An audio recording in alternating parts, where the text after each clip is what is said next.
Welcome to the first module of our course on meaningful stakeholder engagement. Most countries have laws and requirements related to public disclosure and public consultations, and organizations such as the Inter-American Development Bank, the IDB, have developed policies and good practice related to stakeholder engagement. In this course, we will cover both basic requirements and international good practice. Objectives of stakeholder consultation. Besides being required by law and international policies, stakeholder engagement adds value to projects in many ways. It strengthens the quality of projects by integrating the views of local communities and others in planning and implementation. The consultation also serves to check and validate information about the project. Environmental and social risk. The consultation process helps identify and strengthen benefits and opportunities from a project. It's also key to identify and managing environmental and social risk. This helps meet the policy and legal requirements of countries and of international finance institutions such as the IDB. We should point out that in most countries there's more experience and more specific laws related to managing environment risk than social aspects in a project. By social, we mean project impacts that may affect different groups differently, both in terms of being harmed more by any negative impacts because particular groups may be more vulnerable, or there are some social impacts that may require specific attention. Examples of this are the 3 social safeguards policies of the IDB covering gender issues, involuntary resettlement, and projects affecting indigenous peoples.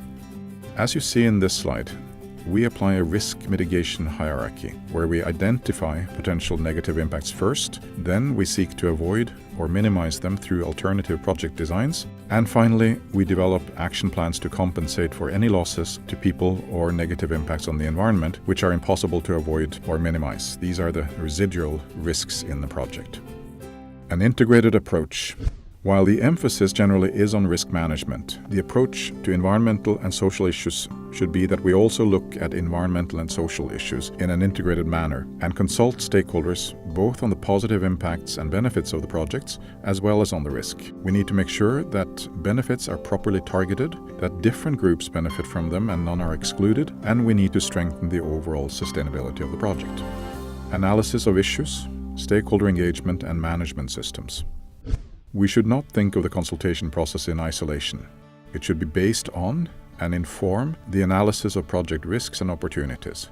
Such analysis is often done through an environmental impact assessment, EIA, or an integrated environmental and social impact assessment, ESIA. And this analysis and consultation process linked with it is an ongoing process in an iterative way, as this double arrow in the slide indicates. This in its turn needs to be embedded into the design and implementation decisions within an overall project management framework, where there are clear responsibilities, sufficient budget resources allocated to manage the environmental and social issues, and timelines, indicators, and project milestones for how the consultation will continue to be undertaken throughout the full lifetime of the project. What makes stakeholder engagement meaningful?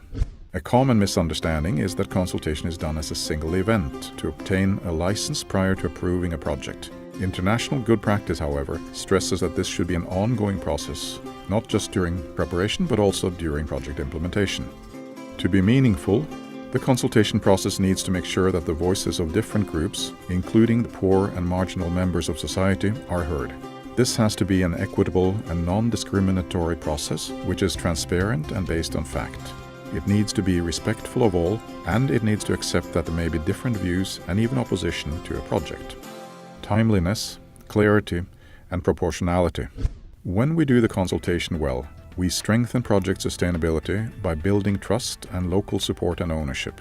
This is a valuable investment that over time saves money, since the costs associated with local opposition and conflict and project delays that often happen because of inadequate consultation far outweigh the initial investment in a robust and meaningful consultation process.